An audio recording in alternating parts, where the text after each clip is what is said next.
今回のテーマです。Google Chrome を使いこなそうということでお話をさせていただきます。Google の Chrome なんですが、これ Web ブラウザーとしては世界一のシェアを誇ってまして、以前ですと、例えば Microsoft の Edge ですとか、インターネットエクスプローラーですとか、Netscape なんていうのは一昔前にはあったりとかしたんですが、そういったものがですね、だんだん廃れていって、この Chrome がかなり一人中勝ちの状態になってますと。で、それ以外にも Opera とかいろいろあったりとかするんですけど、世界の中で非常にマーケットを持っているっていうのは Google Chrome になりますと。で、この Google Chrome ですね、Gmail のアカウントを持っている場合には、ログインをして右側の方にアイコンが出てるんですが、こういった形で使っている方いらっしゃるかと思うんですが、実はですね、いろんな機能を追加して自分なりにいろいろカスタマイズすることができるっていうことなんですね。それを今回はご紹介していきたいと思います。こういった機能をですね、使い込んでいる方はよくご存知の方いらっしゃると思うんですが、一般的にはあまり知られてないのかなと思いまして、YouTube で調べてみたんですが、その追加機能のですね、説明している動画というのは非常に少なかったんで、その中でも私が日常的に使っているっていうですね、機能を2つご紹介していきたいと思います。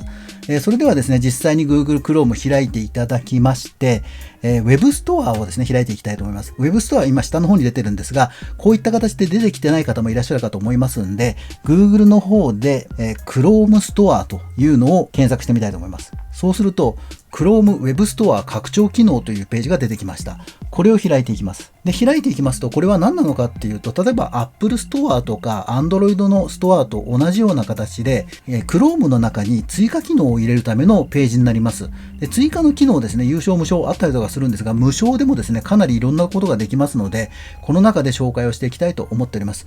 まずですね、ご紹介したいのが、チェッカープラスっていうものなんですね。で、これチェッカープラスの中開きますと、チェッカープラス for Gmail っていうことで、これ Gmail のチェックをしてくれて開くことができるという通知になります。で、Chrome に追加という右側のボタンを押してみたいと思います。押してみますと、拡張機能を追加ということで確認が来ましたんで、追加ということで、中に登録がされました。で、画面上で、ページを閉じますとですね、何も出てきてない状態なんですが、右上の方にありますジグソーパズルのようなアイコンをちょっとクリックしますと、中に追加された拡張機能一覧で出てきます。で、この中でチェッカープラスを常時表示させたいと、ジグソーパズルのボタンの隣にですね、出てくるような形にしたいということであれば、ピンのアイコンがあるんですけど、このピンのアイコンをクリックしてブルーにしていただくと、常時出てくるような形になりますということで、チェックをしてみたいと思います。このチェッカープラスね、実際起動してみますと、今回ですね、まだ何にもですね、中に入ってない状態ですんで、サインインの確認をする必要がありますということで、サインインということでボタンを押しますと、自分自身の Google のアカウントで、そこに機能を使わせることに対する確認ということがされまして、Gmail が開けましたということで、これただ単にそのボタンを押せば Gmail が開けるってだけでは面白みがないんですが、なぜ使っているかというとですね、このチェッカープラスの中で、相手に返信を返したりですとか、新しいメールを作ったりっていうのを、このウェブページから Gmail に切り替えることなく、小さな小ツールとして使うことができるっていう機能があるんですね。それ後ほどデモンストレーションでご覧いただきたいと思います。それでは実際にですね、その設定を見ていきたいと思うんですが、設定の中ですね、オプションから見ていきますと、いろんな設定があるんですが、細かいところはですね、省略をしまして、基本的に私デフォルトでほとんど使ってます。で、ようこそということで通知の方を見ると、なる音を変えたりですとか、ボリュームを変えたりといったようなところがあったりとかして、で、ボタンのとこですね。で、ここでボタンがですね、どうしても単なる白黒のボタンだと味気がないんで、私ですね、いつもこの青っていうやつを使ってますね。イラストっぽくなって、なかなかいい感じになったかと思いますということで、ちょっと一時待ってますと、メールが1件届きました。ご覧いただきますように何件来てるのかということで、色が変わってアイコンが出てくるという形で、簡単に見て取ることができますということで、それを開いてみましょうということで、チェックをしますと、Gmail が開く形ではなくて、まずですね、小さなウィンドウが開くんですね。この小さなウィンドウを開いて内容を確認することができるんで、そのメールをクリックしますと内容が確認できましたと。じゃあこれに対して簡単に返信をしていきましょうということで、返信のところで入力をして了解しましたということで返信を返しました。で、そうしますと、相手の方にこれだけでメールを返信することができると。つまり何か調べ物をしてたりですとか、いろんなことをやってる中で、で、時々メールをチェックしに行くっていうのが、例えば10分なり20分なりっていう感覚でやっていくと、どうしてもその仕事が妨げられるってことになるんですね。で、私、2つの画面を使ってですね、片一方の画面で資料を作りながら、もう一方で調べ物をするっていうようなスタイルでよく仕事をやってるんですが、そうすると、ウェブのブラウザーって常に開いてる状態になって、で、なおかつ、そのメールの通知っていうのがダイレクトに来るんでですね、便利な機能として使わせていただいてます。で、Gmail の機能として Windows の方と連携をして通知がですね、出るような形になるんですが、これ私も使ってみたんですけど、どうもなんか動きがおかしいところもあってですね、そのうち使わなくなって、この機能だけを使うような形になりました。ぜひともですね、ご使いいただければと思いますということで、今これ画面上で開いてるんですが、右側の点々点の隣にあります上に開くってボタンがあるんですが、このボタンを押すと Gmail がそのまま全ページで出てきますということで、必ずページが出てくるときには、今ある検索をしてた、閲覧をしてたっていうページに関してはそのまま残して新しいタブとして出てくるような形になってますと。中身を見ますと、先ほどのようにメールを返しましたっていう情報もちゃんと残っておりましたということで、次のツールがブラックメニューっていうですね、ブラックメニュー for Google というやつになります。で、検索をしますと出てきました。ブラックメニュー for Google を Chrome に追加していきたいと思いますということで追加。で、そうしますと、このページがですね、時々ですね、ご案内ということで出てくることがあるんですが、これ3日4日に1回ぐらい出てきますかね。単なる紹介ページなんで、これ出てきたらそのまま閉じちゃって構わないので、無料で使わせていただく代わりにですね、こういったものが時々出てくるっていうところがちょっと若干あるかなということで、このツールですね、実際に開いていきたいと思いますということで、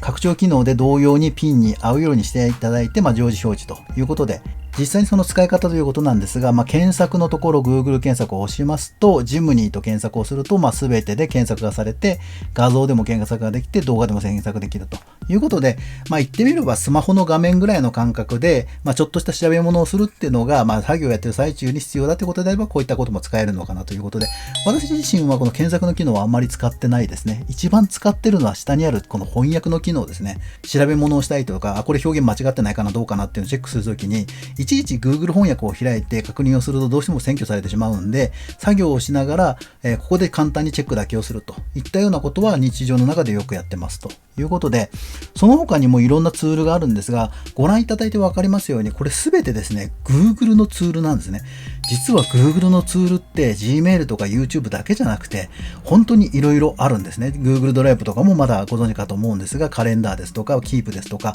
あるんですけど、本当にですね、専門的な技術者の人しか使わないようなツールも結構あるんですよね。例えばカレンダーですね。カレンダーでアポイント新しく作りますということで、先ほど月曜日の10時ということだったんで、24日の月曜日朝10時ということで追加をいたしましたということで追加がされました。時間ちょっと午後4時から5時とか形になったんですが、ということで、例えば Google のドライブをアクセスしようとすると、今回ドライブ新しくアクセスをしたということで、セキュリティの通知が出て、許可をしますかということで、許可を求めてきますということで、許可をしますと、自分自身の Google ドライブのものがご覧いただいたような形で出てくるということになってますと。こういった Google のツールっていうのが様々に使えるっていうのが非常に便利なものになるんですが、これどういったものがあるのかということでカスタマイズしてみますと、カスタマイズで自分が使っているツールとそうじゃないツールっていうのを入れ替えることができるんですね。このゴミ箱ボタンを押すと自分のメインツールの方から消えていきます。で、なおかつ左側にあります点が6つあると思うんですが、これで順番を入れ替えることができます。一番上に翻訳ツールを持ってきて、メールツールを持ってきてといったような形で順番を変えて必要なものだけ残してあげることができます。で、それ以外にも左側にいろいろあるんですけど、私例えばですね、Google マイビジネスとか、あと Google の Ads ですね、広告のやつですとか、そういったものは、動画の中でもやったっていう関係があってよく使ってたんで、自分のメニューの中に入れたりとかするんですが、その中でちょこっと確認をしたいっていうような時には、これの機能を使って確認をしたりとかしてます。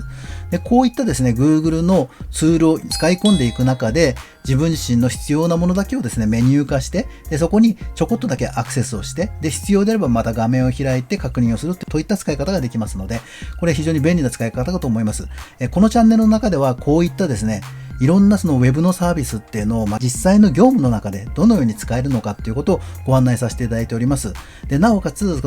今の時期の中では非常に難しいんですが、インバウンドを地方のに呼び込んで、それを対応するために一番大きなのはやっぱり語学かと思うんですが、この語学の壁っていうのを IT でどのように乗り越えて、おもてなしをしていくのかっていうのをですね、ご提案させていただいているチャンネルになります。ぜひとも登録していただければ幸いです。今回はこれで終わりたいと思います。まとめ。Chrome の追加機能で自分好みにカスタマイズしようということで、この追加機能なんですけど、実はいろんな機能があってですね、私も全然把握できておりません。この前ですね、ちょっと調べ物をしてて、その中で、文書の構成、これ英語ですね。文書の構成をする追加機能が非常にですね、ネイティブの人から評価をされてて、これすごいって言われてるものがあったんで、それをちょっといつかご紹介したいなと思っていろいろ触ってるんですが、そういえば、もともと Chrome にこういった追加機能が加えられるってことをお話したことがなかったなと思いまして、今回動画にまとめさせていただきました。ぜひともお使いいただければと思います。今回は以上です。